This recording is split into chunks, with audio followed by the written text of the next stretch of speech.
guys, Paul. Oh no, it didn't work. Paul, don't worry. We can save this. Go. Just go. Don't worry about it. Don't explain Paul nothing. From Ashen Phoenix. It's New Comic Book Day for the week of October 19th. We're getting started right now. I didn't say become the Micro Machine guy. He's very nice, by the way. This episode brought to you by Campfire Ashes and Paul and Tim Do a Thing. What? Two sponsors that are our stuff and we don't actually pay for it. Yes, that's weird. Those two are the things. So we have a podcast and also a React channel. Check them both out. Links in the description down below. Hey guys, it's Tim from Capes and Scowls, the comic book store. Team Ashen and Paul and Tim Do a Thing. And these are the trades. Let's talk about them. I've got Stranger Things After School Adventures Omnibus. These are the slightly younger stories, which were pretty cool. There was a zombie story, a bully story, and the story of Erica the Great. We've got Green Lantern Alliance. I don't know if this is a direct sequel to the last one, but it is the same creative team, I do believe. We got all new Firefly hardcover. This is all new Firefly 1 through 4. So if you're a Firefly completionist, you already know all this. We've got Critical Role, The Tales of Exandria, The Bright Queen. Really cool art on there. Writer of Little Bird. Little Bird was really good, so this is probably super good. We've got The Illuminati. This is some Civil War era Marvel stuff, collecting New Avengers, Illuminati 1 through 5, as well as the one-shot. The one-shot was super good. We have Radiant Black, Volume 3. This book is kind of cool because it's pretty much created its own universe and it just keeps expanding. We have Miracle Man, The Golden Age. This is the Neil Gaiman stuff. This is issues 1 through 6 of the 2015 series. So Neil Gaiman did a bunch of Miracle Man. So the older stuff I think gets a reprint this week. Star Wars Darth Vader, Volume 4. This is the stuff that's going to tie into Crimson Reign, I believe. Yes, it's called Crimson Reign. Go me. Hulk vs. Thor, Banner of War. This is the story that ran through both Hulk and Thor. Pretty interesting story. Donny Cates. We've got Refrigerator Full of Heads, the sequel series to, what was it? What was the thing full of heads in the last one? Basket full of heads? Because I'm thinking the movie. 8 heads in a duffel bag? Yeah. I mean, that's also fair. So this is the sequel to 8 heads in a duffel bag. We got Aquaman, Green Arrow, Deep Target. Did you read issue 1 of this, right? That sounds familiar. Yeah. Maybe. I'm sure he loved it.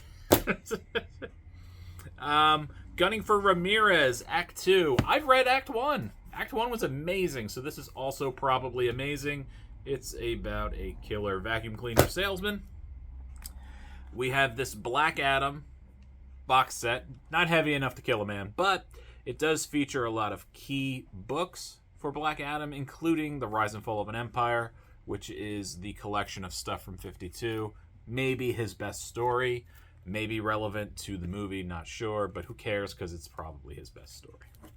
All right, first up we have Deadly Neighborhood SpiderMan. This book is not anything what I expected it to be. It could be, but not in this issue.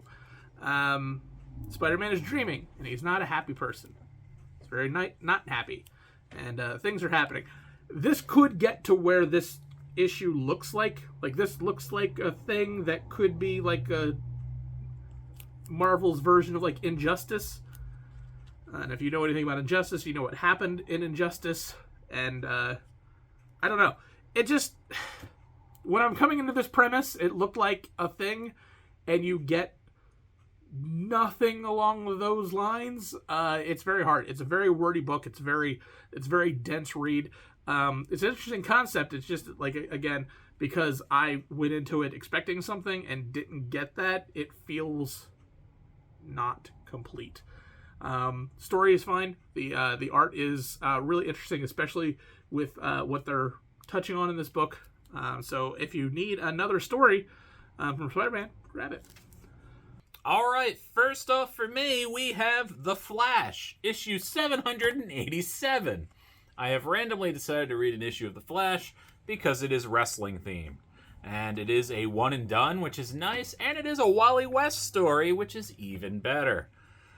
Basically, while just doing dad stuff and being super tired, Wally and his kids are watching wrestling on TV, and they realize that no one turned it on. It's kind of a galactic feed that they're intercepting, and then they realize that looks like downtown. What it is wrestlers get beamed down randomly to different planets, and they fight for the title. They think he's a wrestler because he goes to try to save the day and stop them from destroying downtown. And he might have accidentally pinned somebody while doing CPR to resuscitate them. So now he's in the middle of this wrestling match. It is really good. It is a one and done, like I said. It's very fun, very silly, and I like where they go with it. And it's just nice to have a good Wally story. So I appreciated this a bunch. Definitely check it out. Next up, we have Forever Forward, issue number 2. This book is just getting better. For those who don't know what happened, our man created a time machine, but it's broke. It can only go back, or only go forward in time, 33-year segments. But it can only go forward. So they found some graffiti painted on that said the only way back is forward. So they think that the way to get home is to just completely plow forward. And we're now 100 years, or as we're corrected, 99 years into the future, and things are just going from bad to worse. And we're starting to get a splintering of the group as people are worried that things just aren't going to get better as they continue forward in time, because we didn't do a good job with the world. And that's kind of fleshed out in this book. Amazing writing. Storytelling is fantastic. I want more. All right, time for my pick of the week. Paul, do you know what my pick of the week is? Can't even see it. You can't even see it? Wait, I didn't tell you to go sit in the corner like that. This is kind of where you put me. That's fair. That's... Oops. It's Alpha Betas, issue number 1. This is, of course, great friend of the show, Kyle Starks. This is his new book.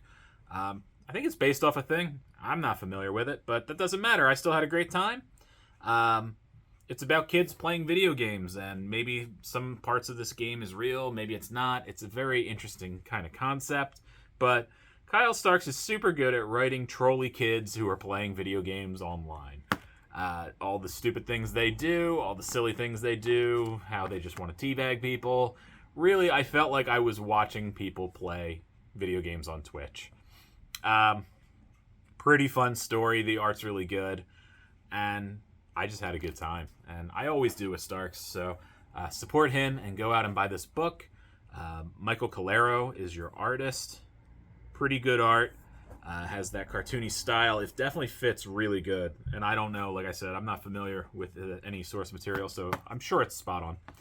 And it is one of the first Whatnot comics, so that's kind of fun. Basically, you are obligated to buy this, so please do.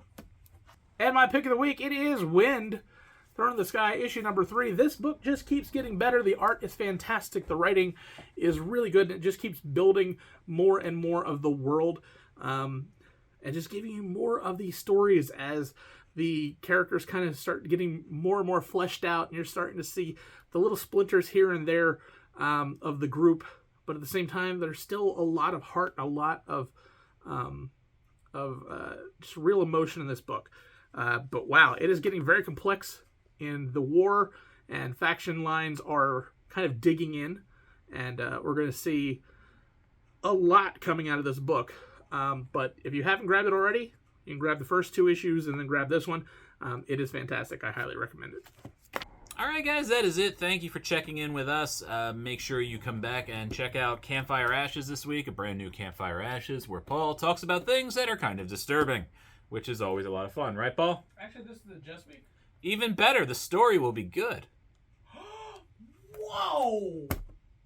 Oh my! Wow, that's a particularly deep dig. I don't mean it. I just wanted to see the reaction. Wow. I like both of your stories. Paul's actually very good on there if you haven't listened yet, and how dare you.